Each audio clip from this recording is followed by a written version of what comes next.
Excellences, Monsieur le Président du Malawi, Président du Sommet, Son Altesse Émir du Qatar,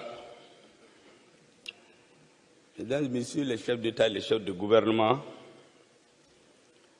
Monsieur le Secrétaire général des Nations Unies, distingués invités, Mesdames et Messieurs,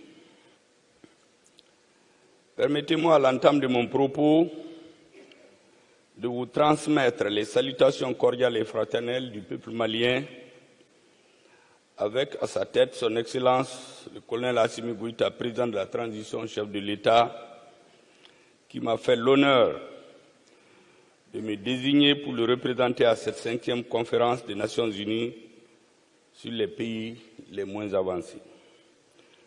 Je voudrais également adresser au nom du peuple malien et au mien propre mes vices remerciements à Son Altesse Cheikh Tamim bin Hamad El Thani, émir de l'État du Qatar, au gouvernement et au peuple qatari pour l'accueil si chaleureux et pour toutes les commodités réservées à la délégation malienne depuis notre arrivée dans cette belle ville de Doha.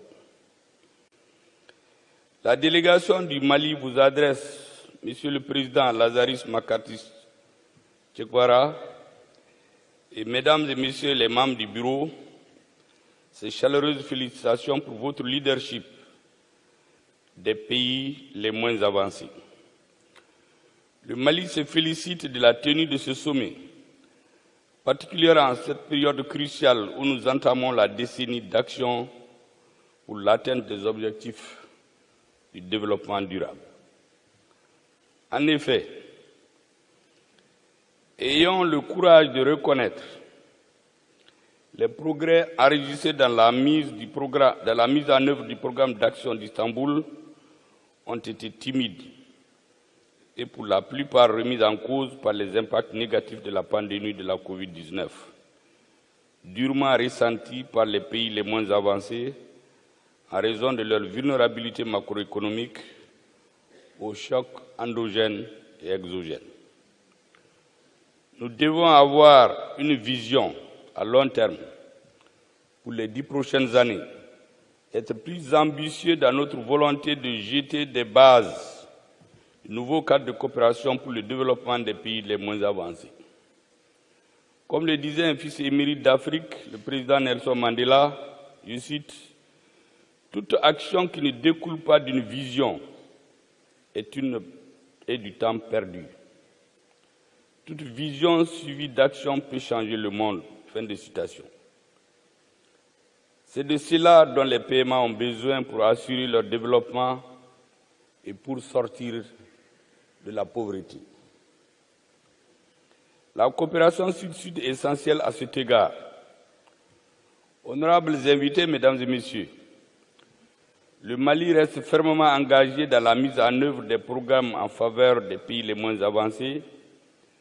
Ainsi, pour ne parler que du programme d'action d'Istanbul 2011-2020, mon pays a adopté en décembre 2011 la stratégie de croissance et la réduction de la pauvreté 2012-2017. Par la suite, les efforts ont permis de mettre en place un cadre unique de référence de mise en œuvre des politiques et stratégies de développement dénommé Cadre stratégique de relance économique et de développement durable 2019-2023. Cependant, je dois reconnaître que l'opéralisation de ce référentiel s'est effectuée dans un contexte particulièrement difficile pour notre pays, marqué par la crise politique et sécuritaire au Mali et dans certains pays de la sous-région. Cette situation a été aggravée par les crises sanitaires comme l'épidémie de la fièvre Ebola et récemment la pandémie de la Covid aux conséquences néfastes sur nos populations et nos économies. En effet, comme vous le savez, le Mali traverse depuis 2012 une crise multidimensionnelle et complexe, alimentée par le terrorisme et le trafic en tout genre, pour le développement d'un pays reste tributaire de sa stabilité durable. C'est pourquoi, sous l'autorité du colonel Assimi Goïta, président de la transition chef de l'État, et à travers ses orientations pertinentes, le gouvernement s'attelle à rétablir la paix et la sécurité sur toute l'étendue du territoire national. Aussi, le gouvernement continue de déployer des efforts importants visant à renforcer les capacités opérationnelles des forces armées de sécurité maliennes. Je puis vous assurer que ces actions donnent des résultats très encourageants sur le terrain, avec la mise hors d'état de nuire de nombreux terroristes, de leurs sanctuaires et des bases logistiques. Ces efforts ont permis de rétablir progressivement l'autorité de l'État, d'assurer le retour par étapes des services de l'État, des services sociaux de base et protéger nos populations et leurs biens. Parallèlement à ces mesures sécuritaires, le gouvernement est résolument engagé dans un processus de réforme politique et institutionnelle en vue de la refondation de l'État malien. Ce processus s'inscrit dans le sens d'une gouvernance vertueuse et inclusive, à même d'assurer une stabilité durable des institutions et un avenir meilleur aux populations maliennes, conformément aux recommandations des Assises nationales de la refondation tenues en décembre 2020. Mesdames et Messieurs, c'est le lieu pour moi de rappeler que le gouvernement du Mali, conformément aux engagements pris avec les organisations régionales et sous-régionales, reste déterminé à organiser des élections crédibles et transparentes, suivant le chronogramme convenu en vue des retours à l'ordre constitutionnel. De même, le gouvernement s'attelle à la mise en œuvre de l'accord pour la paix et la réconciliation issu du processus d'Alger, dont le chapitre 3 est consacré au développement des régions du nord de notre pays. Monsieur le Président, Mesdames et Messieurs les participants, comme vous pouvez le constater, il s'agit là de chantiers très ambitieux au plan national et dont la réalisation requiert également l'accompagnement des partenaires régionaux et internationaux du Mali. C'est à ce titre qu'à l'instar des autres pays les moins avancés, le Mali fonde beaucoup d'espoir sur le programme d'action de Doha. En effet, ce nouveau cadre de coopération pour les 10 années à venir contient des mesures destinées à lever les obstacles au commerce international et à la compétitivité, y compris l'épineuse question des infrastructures énergétiques et des transports, les restrictions à l'importation et à l'exportation. Suivant cette dynamique, la mise en œuvre du programme cadre intégré renforcé en faveur des pays les moins avancés a permis au Mali de renforcer la dimension commerciale dans les politiques et stratégies de développement, notamment en ce qui concerne le renforcement des capacités d'offre de produits nationaux à forte potentialité d'exportation. En ce sens, le Mali s'inscrit dans la dynamique de la mise en œuvre de la troisième phase du dit programme. Mesdames et Messieurs, est-il nécessaire de rappeler que mon pays, le Mali, est à la fois pays en développement, mais aussi pays sans littoral, et subit de plein fouet les impacts néfastes du changement climatique à l'origine de nombreux conflits intercommunautaires et de nombreuses vulnérabilités écologiques et économiques.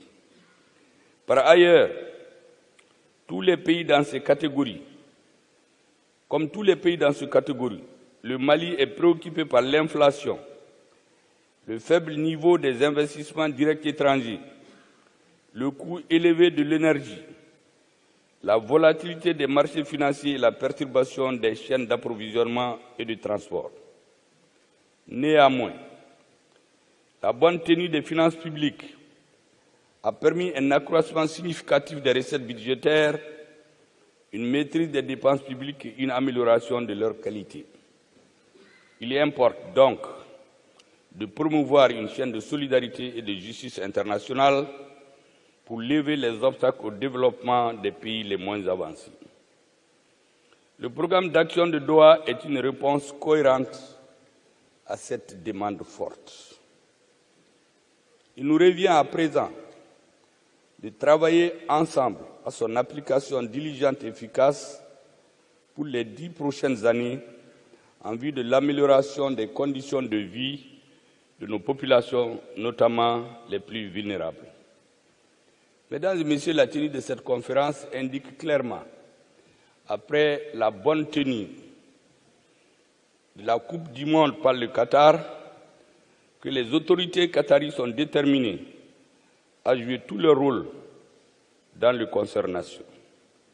Pour ma part, le gouvernement du Mali reste disposé à coopérer avec l'ensemble des partenaires pour aider à réaliser ensemble les objectifs convenus dans le nouveau programme de Doha, bien évidemment dans le respect des 3 principes édictés par le président de la transition, le chef de l'État, à savoir le respect de la souveraineté du Mali, le respect des choix stratégiques et des partenaires stratégiques opérés par le Mali et la défense des intérêts vitaux des populations maliennes dans toutes les décisions prises.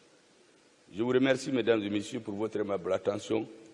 Que Dieu bénisse les différents participants à cette rencontre. Merci bien.